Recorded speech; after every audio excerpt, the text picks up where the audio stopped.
Chapter 138. Chris panicked as Jeremy's hand went limp in the back of the ambulance. Tears welled up in his eyes. Larry, who got one of the firemen to drive for him, checked his vital signs. Chris feared the worst. He didn't have any hope left in him. He didn't believe anything good could come from any of this. Craig reached out and touched him on the forearm. "He's sleeping," he whispered. Larry scowled. "Can I do my job, doctor?" he asked. Jack sat next to Craig, drowning in a sea of guilt. He accepted blame for everything that happened. A tear rolled down the side of his face. He looked away.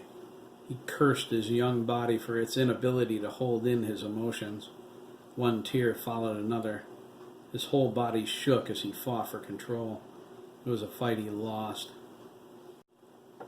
Oh God, Jack thought, the tears salty on his lips. The enormity of his new life was suddenly thrust upon him. What did he do to me? What am I going to do now? Jack felt utterly alone. He was the 12-year-old father of a 14-year-old boy. How would he get a job? Where would he go? With Mike? With his mother? Did she know about Hiram all those years? Who would take care of Craig? In the beginning, it seemed like the best thing that ever happened to him. Would it end up the worst? It wasn't a blessing, was it? It was a punishment. Jack didn't know, but he felt genuine concern about his fate. David Leach's words about Nancy came back to him. He thrust them forcibly away. Is it true? Did Mom know? Jack? Chris asked, sliding over next to him. Are you all right? He's treating me like a kid, Jack thought. But I am. A boy with all the life experiences of a grown man. I don't feel the same, though. Everything Jack experienced in his difficult life seemed like a scary movie he watched once.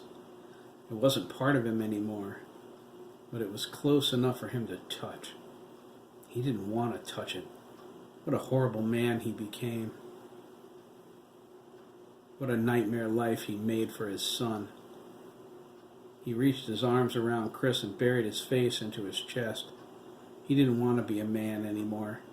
He wanted to be what he was, a boy who needed to be held very badly right now. Easy, Jack, Chris said, rubbing his back. I'm here, okay? I'm here. Craig was amazed at how easily his father slipped into Chris's arms, how desperately he needed to have the pain and fear hugged away.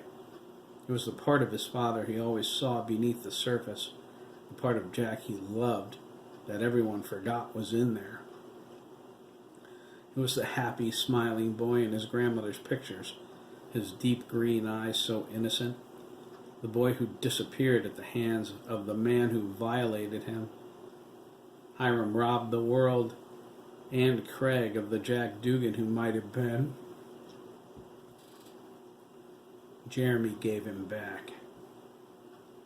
Craig would sacrifice everything for his father to have this new life. The affection Chris was showing him was genuine and unreserved. He thanked God for giving his family the gift of the McKees. It was as if they were created solely for making the Dougans whole. This was his sacrifice, to be the boy without a father. Like Jack, Craig wondered what would become of them now. The rain fell harder. It partially obscured the ambulance behind them. Its lights blurry in the darkness, its sirens silent. Robert Bigelow was back there with Teddy and Derek. Derek refused to ride with Jeremy even after Chris asked him to. Craig frowned. He didn't share Derek's fear of Jeremy, but it was a fear shared by others. Max and Ricardo were frightened too, but their friendship for Jeremy wouldn't let them abandon him. Matt, who remained behind in Lancaster, had no fear, only a fascination with everything he saw. Dougie rode with Ricardo and Max in the ambulance even farther back. It was the one they couldn't see through the storm any longer. Kate Pierce was there too, with Graham Shooter. That poor guy, Craig thought. The pain that racked Graham from Miss Adler's assault was almost more than he could take. He was holding on, but only barely. I guess I'm just a baby now, huh? Jack sniffed, wiping his face with the back of his hand. It interrupted Craig's train of thought. No, Jack, Chris said. He thought about Sandy, his father, and the smoldering crater burning where his heart used to be. Believe me, I need someone right now, too. You're going to need friends. Really? Jack asked. You want to be my friend? After everything I am your friend, Jack, Chris replied. And don't worry, all right? We'll make it through this. The guy you used to be isn't here anymore. Jack leaned his head against Chris's shoulder. I still hear him, he whispered ominously.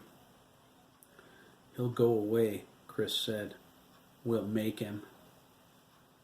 Craig was startled as they barreled over a speed bump in the hospital driveway. He suddenly felt concerned about Virginia. She was probably worried half out of her mind they were no longer in their room. Jeremy stirred the instant that thought came into his best friend's mind. Craig assumed his friend slipped from a peaceful sleep into a nightmare, but he didn't receive any images through the mind link. That confused him. He glanced up and spotted the gaping hole in the top floor of the hospital. Sheets of plastic covering flapped in the wind. Dread came over him. Craig closed his eyes and prayed as the ambulance came to a stop. Let's move out, Larry said. We have a long night ahead of us.